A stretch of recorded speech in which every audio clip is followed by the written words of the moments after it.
Media మిత్రులందరికీ నమస్కారం. ముందుగా మీ అందరికీ నూతన సంవత్సర శుభాకాంక్షలు. ఇవాళ నలుగురు నవయువకులు, ఉన్నత విద్యావంతులు, ముందుగా చెప్పుకోవాలంటే అవినాష్, సినిమాలో ఉన్న కొత్తగా పరిచయం కాబోతున్న హీరో అవినాష్, ఉన్నత పోలీస్ అధికారి గారి కొడుకు, స్వయంగా ఐఐఎం బెంగళూరులో చదివి ఎంబీఏ పూర్తి చేసి ఉద్యోగరీత్యా మంచి స్థితిలో ఉన్న వ్యక్తి. వారికి తోడుగా ఇంకొక అబ్బాయి అవినాష్ రెడ్డి గారని, తాండూరు ఎమ్మెల్యే మనోహర్ రెడ్డి గారి కుమారుడు. ఇంకొకరు శంతన్ అని, ఇంకొకరు మా అబ్బాయి అంకిత్ రెడ్డి అని. వీళ్ళు కాలేజ్ రోజుల నుంచే, చెప్పాలంటే స్కూల్ రోజుల నుంచే బాల్యమిత్రులు వీళ్ళంతా.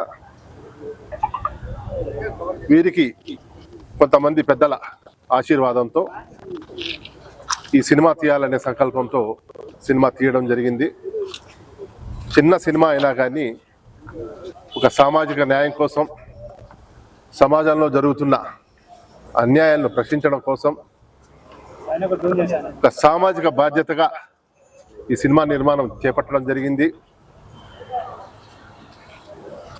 అనుకున్న దానికన్నా కొద్దిగా ఆలస్యమైనప్పటికీ కూడా ఒక మంచి సినిమాను వారు తీయగలిగారు. ఇవాళ రోజుల్లో సినిమా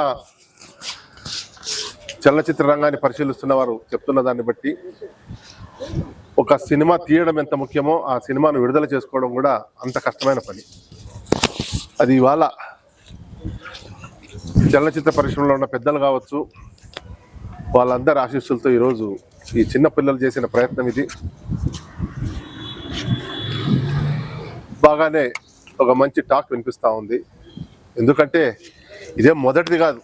చలనచిత్రంలో కానీ, సాహిత్యంలో కానీ, సమాజంలో జరుగుతున్న అన్యాయాలను ప్రశ్నించడం మొదటి కాదు. కానీ ఈ సినిమా మాత్రం చాలా బాగా తీస్తారని నా వ్యక్తిగత అభిప్రాయం. చూస్తూ ఉంటాం ఎన్నో సినిమాలను. తొలి ప్రయత్నంగానే ఆ అబ్బాయి చాలా బాగా నటించాడు. ఆ చిత్ర పరిశ్రమలో ఉన్న కొంతమంది ముఖ్యులు దీంట్లో నటించారు. వారందరి పెర్ఫార్మెన్స్ కూడా చాలా బాగా వచ్చింది. ఏది ఏమైతేనేమి ఈ పిల్లల ప్రయత్నాన్ని ఆశీర్వదించాల్సిందిగా మీ అందరినీ కోరుకుంటూ, ఏదైతే సమాజంలో ఉన్న వివక్ష వీటన్నిటిని ప్రశ్నించే విధంగా ఇలాంటి సినిమాలను మనం ప్రోత్సహించాలని చెప్పి మరొకసారి మీ అందరికీ విజ్ఞప్తి చేస్తూ ఈ చిత్రాన్ని పెద్దగా విజయవంతం చేయాల్సిందిగా ప్రతి ఒక్కరిని కోరుతా ఉన్నాను. మీకు బాగా నచ్చిన రోల్ ఏమైనా సినిమాలో?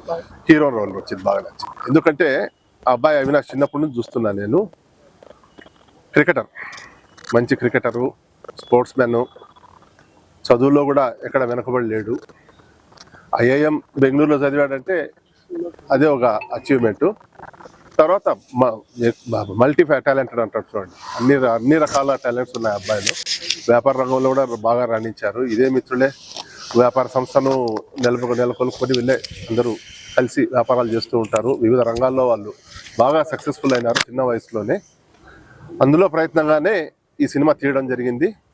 ఈ సినిమా కూడా విజయవంతమైందనే చెప్పొచ్చు, నిన్న ఈరోజు రిపోర్ట్లు బట్టి చూస్తూ ఉంటే. అయితే కొంతమంది ఈ చలనచిత్ర పరిశ్రమ బాగా పరిశీలించే వాళ్ళు చెప్పడం ఏంటంటే, ఇటువంటి సినిమాలు నిదానంగా ప్రజల్లోకి వెళ్తాయి ఇవన్నీ. ఎందుకంటే మిగతా పెద్ద సినిమాలతో మనం పోటీ చేసుకుంటే అంత ప్రచారంలో కానీ కొంచెం వెనకబడినప్పటికీ కూడా ఏదైతే ప్రజలు మౌత్ టు మౌత్ పబ్లిసిటీ ఏదైతే వస్తుందో దాని ద్వారా ఈ సినిమా బాగా ముందుకు పోతుందని చెప్పి చలనచిత్ర పరిశ్రమకు సంబంధించిన కొంతమంది వ్యక్తులు నాతో మాట్లాడడం జరిగింది. ఈ సినిమా చూడడం జరిగింది. వాళ్ళు కూడా చెప్పడం మంచి ప్రయత్నం చేశారు, మొదటి సినిమా అయినా కూడా చాలా బాగా తీశారు అని. నాకు నచ్చిన సినిమా, నాకు నచ్చిన పాత్ర అబ్బాయిది. తర్వాత మిగతా అందరూ కూడా బాగా పనిచేశారు. మా అబ్బాయి శ్రీ అంకిత్ రెడ్డి అంటే సినిమా పరిశ్రమలో కొంతమంది ఉన్న వాళ్ళు ఉన్నారు. ఈ హీరో మాత్రం మా మొదటి పరిచయము. ఆయన విలన్ గా పనిచేసిన ఆయన, వీళ్ళంతా ముందు నుంచి ఉన్న వాళ్ళే వీళ్ళంతా సినిమా పరిశ్రమలో. సినిమా ఎట్లుందా? సినిమా బాగుంది, ఒక ఆదర్శవంతంగా ఉందన్నమాట. అంటే ఇక్కడ జరుగుతున్న కుల వివక్షత ఏదైతే జరుగుతుందో సామాజికంగా ఒక బాధ్యతగా ఉంది సినిమా. అంటే ఎవరైనా చూసినా కానీ బాగుంది సినిమా అనే విధంగా ఉన్నది. చాలా మంది చూడొచ్చు, బాగా గొప్ప సినిమానే. సబ్జెక్ట్ బాగుంది. ఎవరికైనా మనకి అంటే సమాజంలో జరుగుతున్న కొన్ని సంఘటనల దగ్గర చూసుకుంటే సినిమా చూడొచ్చు అనేది మనకు అర్థమవుతుంది. ముఖ్యంగా యువత ఎవరు సినిమా? యువత చూడొచ్చు, అందరూ చూడొచ్చు సినిమా.